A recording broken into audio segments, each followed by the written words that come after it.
Welcome to achievers academy. और आज हम लोग देखने जा रहे हैं स्टूडेंट्स गोस थ्योरम।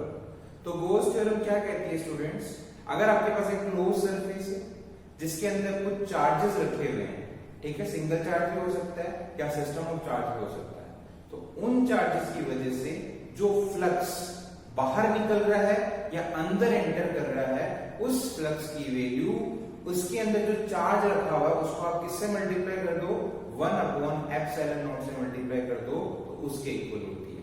वापस से रिपीट करता हूं, एक आपके पास क्लोज सरफेस है, इसके अंदर सिस्टम ऑफ चार्जेस रखे हुए हैं। स्टूडेंट्स अगर चार्जेस कैसे हैं, पॉजिटिव हैं, तो फील्ड लाइंस बाहर निकलेंगी, यानी ये वाला जो फ्लक्स है इसको आप पॉजिटिव फ्लक्स मान सकते हो। और अगर आपके पास नेट चार्ज नेगेटिव है तो उसमें फील्ड लाइंस अंदर एंटर करेगी, यानी नेट फ्लक्स कैसा है, नेगेटिव मान सकते हैं हम लोग इसको। तो जो नेट फ्लक्स बाहर निकल रहा है या अंदर एंटर कर रहा है किसी क्लोज सरफेस के अंदर, उसकी वैल्यू किसके इक्वल है स्टूडेंट्स, चार्ज एनक्लोज्ड अपॉन ε0 के इक्वल होती है। क्या ये बोल सकते हो जो चार्ज एनक्लोज्ड है उसको किससे मल्टीप्लाई कर दूं मैं, 1/ε0 से, तो मेरे को टोटल फ्लक्स कितना है उस क्लोज सरफेस से बाहर निकल रहा है उसकी वैल्यू आ जाएगी। एक बार डेफिनेशन चेक कर लेते हैं। It states that the total flux through a closed surface, ये closed surface बोलना स्टूडेंट्स बहुत जरूरी है। तो जो closed surface है यानी पूरी क्लोज बाउंड्री है, उसके अंदर एक चार्ज रखा हुआ है, एक चार्ज या सिस्टम ऑफ चार्जेस रखे हुए हैं, तो उससे जो फ्लक्स बाहर निकल रहा है या फ्लक्स एंटर हो रहा है उसकी जो वैल्यू है वो किसके इक्वल है, चार्ज एनक्लोज्ड मल्टीप्लाई बाय 1/ε0। ठीक है, तो it states that the total flux through a closed surface is 1/ε0 times the net charge enclosed by the closed surface। तो अगर आपके पास एक सरफेस है जो कि क्लोज्ड है, उसके अंदर अगर Q चार्ज रखा हुआ है तो इससे जो टोटल फ्लक्स बाहर निकल रहा है, अगर मान लेते हैं कि कैसा है, पॉजिटिव चार्ज है, तो उस कंडीशन में जो फील्ड लाइंस होंगी वो बाहर निकल रही होंगी, तो जो नेट फ्लक्स है स्टूडेंट्स वो किसके इक्वल होगा, Q enclosed, इसको मल्टीप्लाई कर दिया 1/ε0 से, तो इसकी वैल्यू हो जाती है Q enclosed अपॉन ε0। अच्छा, फ्लक्स का हमने एक फॉर्मूला देखा हुआ था पहले, क्या इरेगुलर सरफेस हो, ठीक है, इरेगुलर सरफेस हो, उस कंडीशन में हमारे पास क्या है कि जो टोटल फ्लक्स आता है स्टूडेंट्स क्लोज सरफेस के लिए जो टोटल फ्लक्स आता है उसकी वैल्यू कितनी होती है, close integral of E dot ds। तो फ्लक्स के हमारे पास अब दो फॉर्मूले हो गए स्टूडेंट्स, एक फॉर्मूला हो गया जो कि गोस थ्योरम से आता है, दूसरा फॉर्मूला जो कि इलेक्ट्रिक फील्ड से आता है स्टूडेंट्स।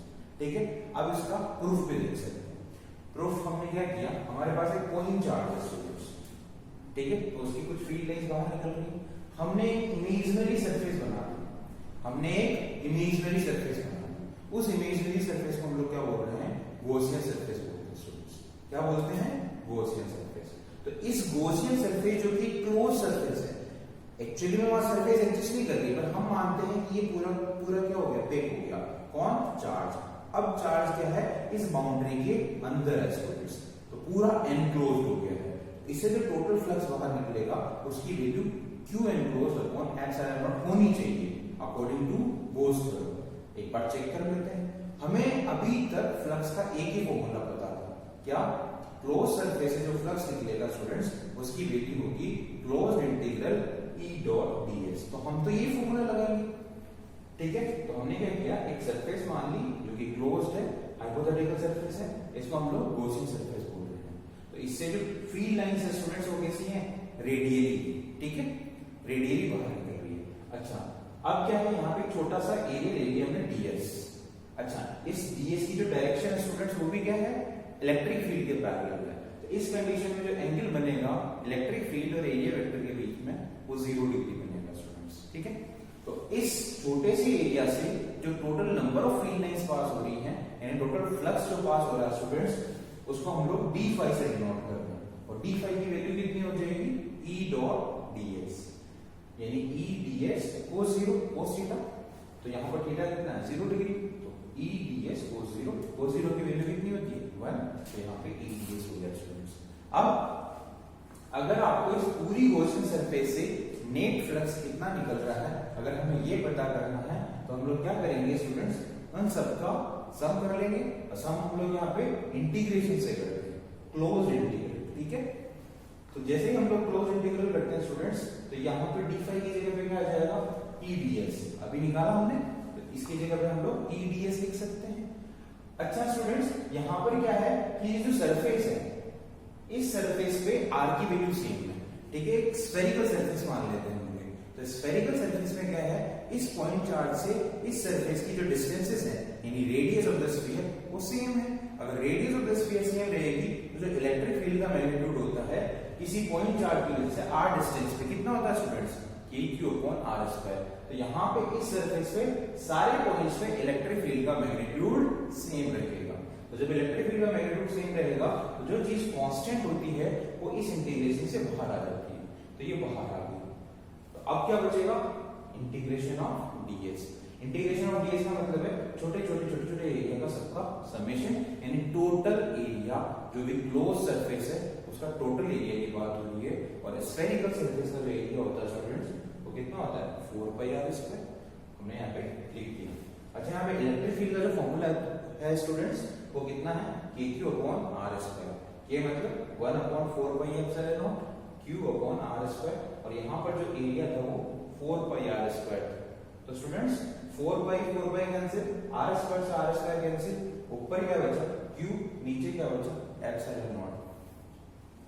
तो फाइनल हमारे पास क्या बचता है स्टूडेंट्स, q/ε0। तो स्टार्टिंग में से यही बोला था गॉस थ्योरम में कि जो आपके पास फ्लक्स नेट फ्लक्स है उसकी वैल्यू q enclosed/ε0 के इक्वल है स्टूडेंट्स। तो ये गॉस थ्योरम यहाँ पे प्रूव होती है। फ्रेंड्स, अब हम लोग पढ़ने जा रहे हैं एप्लीकेशन ऑफ गॉस थ्योरम। तो एप्लीकेशन ऑफ गॉस थ्योरम का मतलब क्या है, तो सबसे पहले हम लोग ये बोल रहे हैं कि जो गॉस थ्योरम होती है वो क्या है। तो गॉस थ्योरम में हमें ये बताया कि जो फ्लक्स होता है किसी भी क्लोज सरफेस से निकलने वाला उसकी वैल्यू होती है q enclosed/ε0। दूसरा फॉर्मूला भी होता है स्टूडेंट्स हमारे पास फ्लक्स का, EA cos थीटा। तो दो फॉर्मूले हैं, EA cos थीटा और दूसरा है q enclosed/ε0। तो कई सिचुएशन में जब आपको इलेक्ट्रिक फील्ड अननोन होता है और साथ में ऐसा डिस्ट्रीब्यूशन बनना है चार्ज का जो सिमेट्रिक है, ठीक है स्टूडेंट्स, सिमेट्रिक जैसे लीनियर चार्ज डिस्ट्रीब्यूशन दे रखा है, एक आपके पास सरफेस चार्ज डिस्ट्रीब्यूशन दे रखा है, वॉल्यूम चार्ज डिस्ट्रीब्यूशन दे रखा है, तो सिमेट्रिक चार्ज डिस्ट्रीब्यूशन दे रखे हैं। उस कंडीशन में किसी पॉइंट पे अगर आपको इलेक्ट्रिक फील्ड निकालना है तो आप गॉस थ्योरम को अप्लाई करके बहुत ही आसानी से इलेक्ट्रिक फील्ड निकाल सकते हैं। अदरवाइज क्या होगा स्टूडेंट्स, अभी तक हमने जो इलेक्ट्रिक फील्ड के फॉर्मूले पढ़े थे वो पॉइंट चार्जेस की वजह से पढ़े थे। अब अगर आपके पास एक्सटेंडेड ऑब्जेक्ट्स हो जाती है जिसमें सब जगह पे चार्ज फैला हुआ है और उसकी वजह से कहीं पे इलेक्ट्रिक फील्ड निकालना है, तो आप कैसे इलेक्ट्रिक फील्ड निकालोगे, दो मेथड है। पहला मेथड ये है कि इसको छोटे छोटे चार्जेस में डिवाइड करोगे, हर चार्जेस की वजह से उस पॉइंट पे कितना इलेक्ट्रिक फील्ड है वो फाइंड करो, और फिर हमारे पास प्रिंसिपल ऑफ सुपरपोजिशन होता है, उसको अप्लाई करके आप नेट इलेक्ट्रिक फील्ड निकाल सकते हो। लेकिन ये बहुत ही डिफिकल्ट मेथड हो जाता है स्टूडेंट्स। तो कई सिचुएशन में जब हमारे पास चार्ज डिस्ट्रीब्यूशन कैसे हैं, सिमेट्रिक हैं, तो हम वहां पर गॉस थ्योरम अप्लाई करके बहुत ही आसानी से इलेक्ट्रिक फील्ड फाइंड कर लेते हैं। तो इसमें सबसे पहला केस है स्टूडेंट्स इनफाइनाइट चार्ज वायर। आपके पास क्या है, एक स्ट्रेट वायर है जो कि चार्ज है और इसकी जो लेंथ है स्टूडेंट्स वो इनफाइनाइट है। तो मैंने ये डैश डैश डैश से इसको रिप्रेजेंट किया है। अब इसकी वजह से मेरे को एक P पॉइंट है, यहां पर इलेक्ट्रिक फील्ड फाइंड करना है स्टूडेंट्स। तो इलेक्ट्रिक फील्ड फाइंड करने से पहले हमें ये पता होना चाहिए इसकी डायरेक्शन किधर है स्टूडेंट्स। तो इसके लिए हमने क्या किया, एक पॉइंट एरिया O, तो O से हम लोग कुछ x डिस्टेंस ऊपर चले, वहां पे एक छोटा सा चार्ज एलिमेंट हम लोग लेना चाह रहे हैं स्टूडेंट्स। वहां पे एक छोटा सा चार्ज एलिमेंट हम लोग लेना चाह रहे हैं। इसकी जो लेंथ है स्टूडेंट्स वो कितनी है, dl है, और इसकी जो लीनियर चार्ज डेंसिटी है स्टूडेंट्स वो क्या है, लैम्डा, लीनियर चार्ज डेंसिटी। ठीक है स्टूडेंट्स, तो लीनियर चार्ज डेंसिटी की वैल्यू कितनी है, लैम्डा है। अब आप मेरे को बताओ, अगर लीनियर चार्ज डेंसिटी अगर आपको गिवन है और जो एलिमेंट आपने लिया उसकी लेंथ अगर आपको गिवन है, तो क्या आप उसके ऊपर चार्ज निकाल सकते हैं, यानी dq की वैल्यू कितनी हो जाएगी, charge density multiply by length, यानी लैम्डा इनटू dl। तो ये dq की वैल्यू आ गई स्टूडेंट्स, यानी जो छोटा सा आपने चार्ज एलिमेंट लिया है उसके ऊपर कितना चार्ज है। सिमिलरली O से नीचे भी हम लोग x डिस्टेंस में चले, वहां पर भी सेम छोटा सा एलिमेंट ले। अब क्या होगा स्टूडेंट्स, सेम डिस्टेंस ऊपर नीचे लेने से हमारे पास क्या मिला हमें कि ये जो पॉइंट है P पॉइंट, उससे ये डिस्टेंस स्टूडेंट्स इक्वल्स होगी, है ना। तो ये P पॉइंट पे हमें नेट इलेक्ट्रिक फील्ड निकालना है। तो स्टूडेंट्स आप देखेंगे कि इस पॉइंट से यानी इस एलिमेंट से इस पॉइंट की डिस्टेंस और इस एलिमेंट से इस पॉइंट की डिस्टेंस इक्वल है। तो आप मेरे को ये बताओ कि अगर यहां पर इस चार्ज की वजह से इलेक्ट्रिक फील्ड होता तो ऐसे ही होगा D, इसकी वजह से होगा तो किधर होगा, ऐसे होगा D। अच्छा, दोनों के मैग्नीट्यूड भी इक्वल होंगे स्टूडेंट्स। क्यों इक्वल होंगे? क्योंकि चार्जेस के मैग्नीट्यूड इक्वल है, डिस्टेंसेस इक्वल है, तो उस कंडीशन में इलेक्ट्रिक फील्ड के मैग्नीट्यूड्स होंगे वो भी इक्वल होंगे।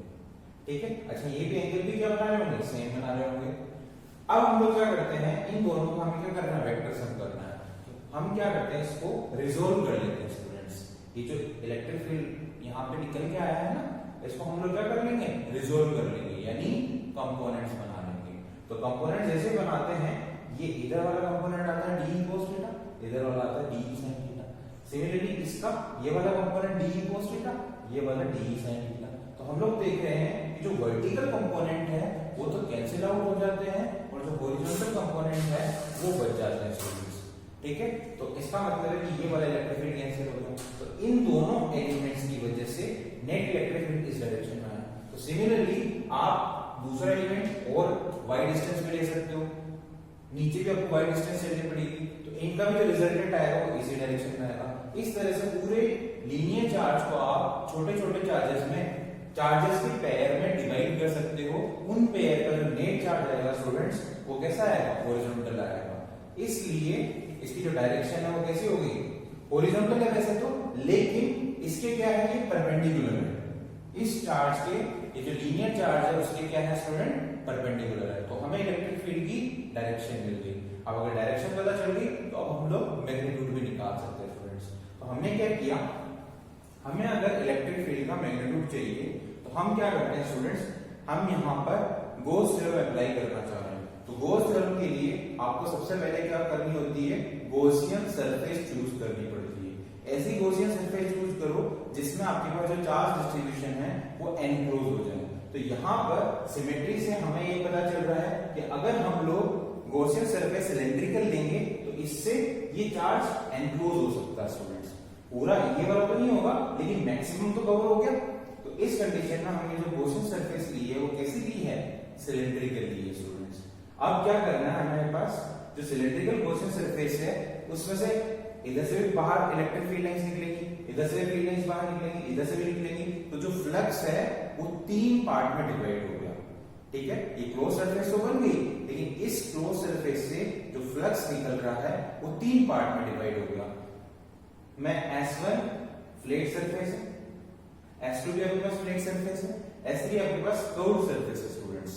ठीक है, ये अगर मेरे पास ऐसा है सिलेंडर तो इसमें ये S1 है, ये S2 है और ये वाली जो है स्टूडेंट्स कर्व्ड सरफेस वो S3 है। ठीक है, अब क्या है, इलेक्ट्रिक फील्ड की डायरेक्शन इन वाले पॉइंट्स के लिए इधर की तरफ है, इन वाले पॉइंट्स के लिए बाहर की तरफ ऐसा है, लेकिन है लेंथ के परपेंडिकुलर। तो अब मेरे को बताओ यहां पर इसका जो एरिया वेक्टर होगा, इसका एरिया वेक्टर ऊपर की तरफ, इलेक्ट्रिक फील्ड इस डायरेक्शन में, तो एंगल कितना हो गया स्टूडेंट्स, 90 डिग्री। सिमिलरली इसका एरिया वेक्टर, ये जो फ्लैट सरफेस है इसका एरिया वेक्टर किधर होगा, नीचे की तरफ, इलेक्ट्रिक फील्ड किधर है, इधर। तो आपके पास अभी भी जो एंगल बन रहा है वो 90 डिग्री बन रहा है। लेकिन जो फ्लैट ये कर्व्ड सरफेस है इसके केस में इलेक्ट्रिक फील्ड और एरिया वेक्टर पैरेलल होते हैं, यानी इनके बीच में जो एंगल होता है स्टूडेंट्स वो 0 डिग्री होता है। ठीक है, तो थीटा की वैल्यू 90 डिग्री, थीटा 2 कितना आ गया 90 डिग्री, और आपके पास थीटा 3 की वैल्यू है 0 डिग्री। अब मेरे पास इस गॉसियन सरफेस से टोटल जो फ्लक्स निकलेगा उसकी वैल्यू हो जाएगी φ1 + φ2 + φ3। ठीक है, φ1 की बात कर रहे हो तो इसकी वैल्यू हो जाएगी E dot ds1 close integral, second वाले के लिए हो जाएगा close integral E dot ds2, third वाले के लिए हो जाएगा close integral E dot ds3। अब हमें पता है फर्स्ट और सेकंड सरफेस कैसी है, फ्लैट सर्कुलर सरफेसेस है, और इनमें एरिया वेक्टर ऐसा था और इलेक्ट्रिक फील्ड ऐसा था, दोनों के बीच में एंगल 90 डिग्री, और साथ में cos 90 की वैल्यू थी 0। तो फर्स्ट और जो सेकंड टर्म्स है स्टूडेंट्स वो कितनी हो गई, 0 हो गई, और आपके पास थर्ड वाली जो टर्म है वो बचेगी। अच्छा, cos 0 कितना हो गया, 1 हो गया, तो E ds3।